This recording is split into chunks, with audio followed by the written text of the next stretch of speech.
Robservations with Meyer Burnett.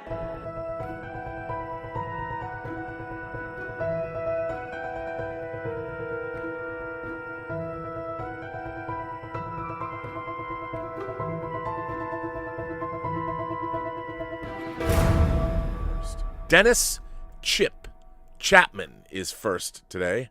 Hello, Dennis Chapman. Hello, Rob. I am a wildly avid viewer and a proud member of the Post-Geek Singularity. Well, thank you for being a member of the Post-Geek Singularity, and thanks for being an avid viewer. Many of your comments have convinced me we are both parked in the same shuttle bay. Thanks to you and John Campia, I am surviving lockdown in the beautiful paradise of COVID hell's half-acre, South Florida.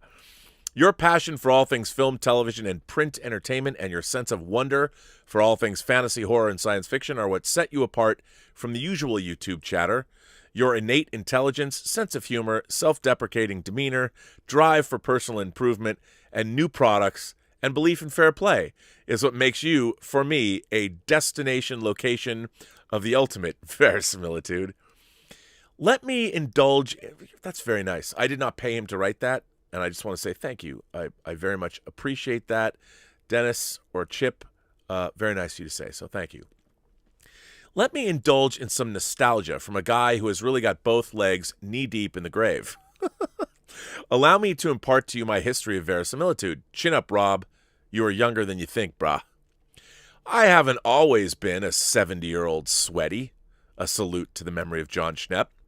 My favorite recollections at 8 or 9, when I wasn't writing original Batman stories in math class, were being obsessed with rock and roll and the purchaser and trader of late 50s comic book adventures. Superman and Batman and Soup's secondary titles. Then into the 60s as the Silver Age began. Dude, it was Showcase with The Flash, Carmine Infantino, and Gardner Rock, son. Then Green Arrow, Green Lantern, The Atom, Martian Manhunter, and finally, the Justice League of America.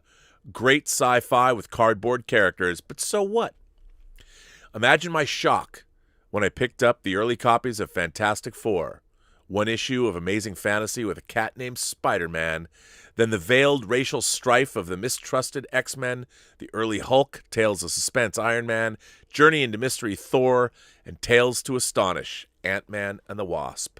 Although I kind of dug the 50s DC Batwoman, Kathy Kane, the Wasp was my first superheroine crush. What the hell, Henry Pym? You keep dissing Janet, and she can come live with me. Sorry, old teenage hormones ramping up. Check out John Buscema's art in The Avengers, and you'll see what I mean. Apologies to the Black Widow, who was a villain in the comics until the 70s. Then came my British heroes, the Beatles, the Stones, the Who, Cream, and all the rest, who saved rock and roll while my wonder list of comics went on with Strange Tales, Doctor Strange, the emergence of my beloved Avengers, the addition of Captain America and Tales of Suspense, and the new Giant Man shared Tales to Astonish with Prince Namor, the Submariner. Bye-bye, Aquaman. Then from Sergeant Fury and his Howling Commandos, Nick Fury became an agent of S.H.I.E.L.D. It was great art. From Jack Kirby, Steve Ditko, Bill Everett, Gil Kane, Adam Austin, a.k.a. Gene Colan, Wally Wood, and others, plus brilliant stories and characterization from Stan the Man Lee. But here's the deal. I actually owned all of these books. They weren't reprints until decades later, man. I'm sitting here thinking about what it would be like to have those books right now as I read this. Imagine the thrill of reading all this stuff straight from the spinner rack. Kids, comics. I, too, was a proud member of the Merry Marvel Marching Society. Why do I think Marvel beat out DC in the 60s? The Avengers and verisimilitude. Then, when great artists and writers got sick of the antics of the two big companies, they worked on the amazing Tower Comics Thunder Agents in 1966. More verisimilitude. In television in the 50s and 60s, I watched everything. However, decades later, I can only rewatch the best of the best. And this list is by no means complete. Anything Warner Brothers cartoon related. Meep, meep. Jackie Gleason's The Honeymooners, George Reeves' The Adventures of Superman, Rod Serling's The Twilight Zone, there's still a signpost up ahead, Joseph Stefano's The Original Outer Limits, The Rifleman, uncredited screen creation of Sam Peckinpah, and Roy Huggins' The Fugitive. In the mid to late 60s, my faves were My Favorite Martian, Combat, The Addams Family, The Man from U.N.C.L.E., The Avengers, Mrs. Peel, You're Needed. Yep, sure was.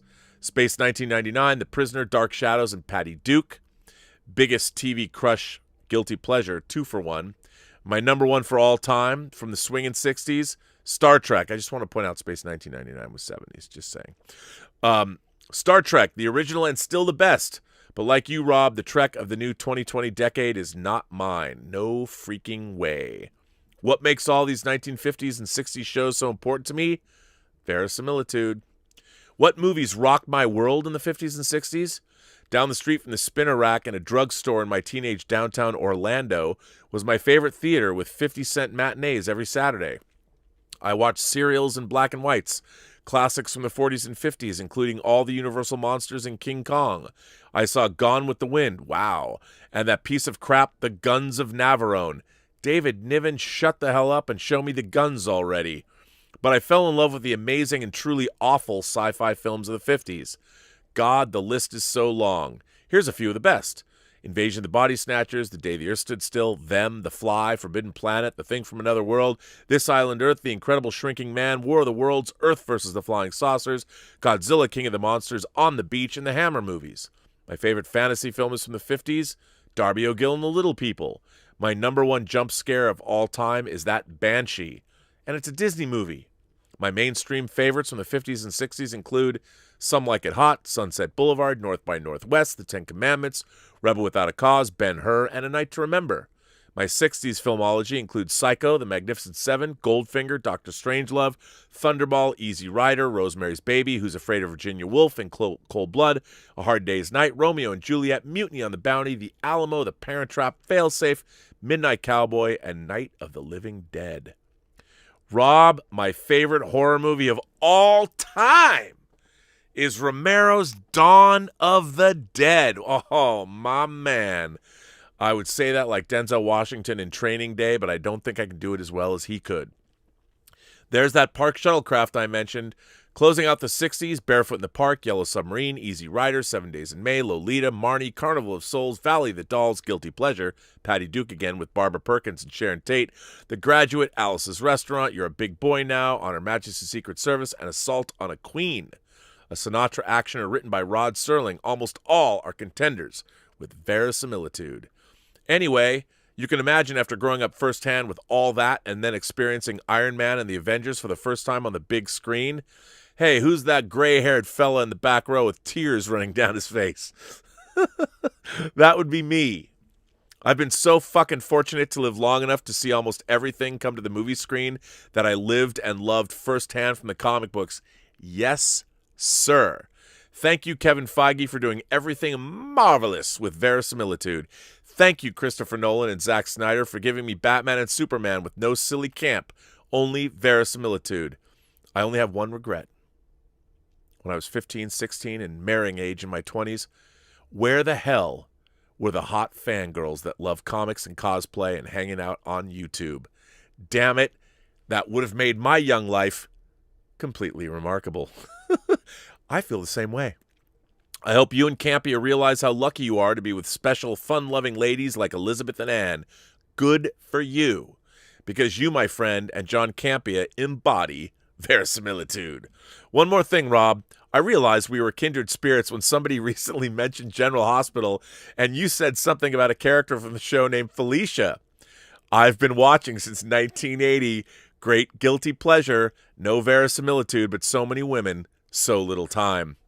Like we used to say back in the 60s, wave your freak flag high, never lose your sense of wonder. Remember, the love you take is equal to the love you make. Paul McCartney is an incredibly wise man because he, too, is full to the brim with verisimilitude. I remain Dennis Chip Chapman. Come on, man. This has to be one of my favorite letters I've read on this show. First of all, hearing from a 70-year-old imagination connoisseur, that alone, you know, what is that? Priceless. Thank you so much, Chip. Call you Chip. An amazing letter. What a trip down memory lane. And again, you know, we might have more stuff now, But there's always been imagination connoisseurs, especially in the 20th century, and we forget that sometimes. And what a joy it must have been to have grown up and had what you had. And you didn't know you were going to get Star Wars. You didn't know you were going to get Alien.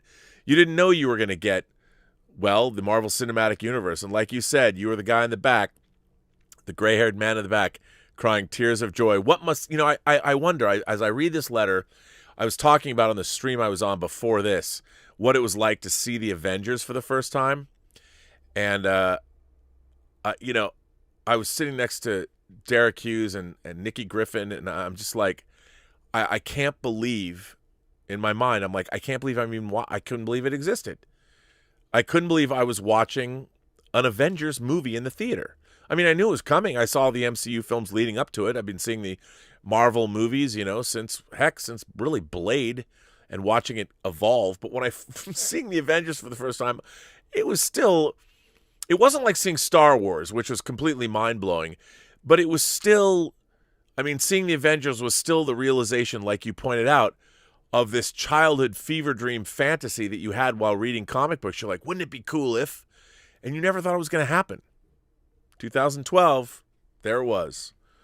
And as long, Dennis, I think more than ever, or more than anything, just because we love Dawn of the Dead, I think what your letter conveyed to me is the same joie de vivre I've had for all of this stuff my entire life. And you're proof positive that it does not go away. Not now and not ever. What a great letter.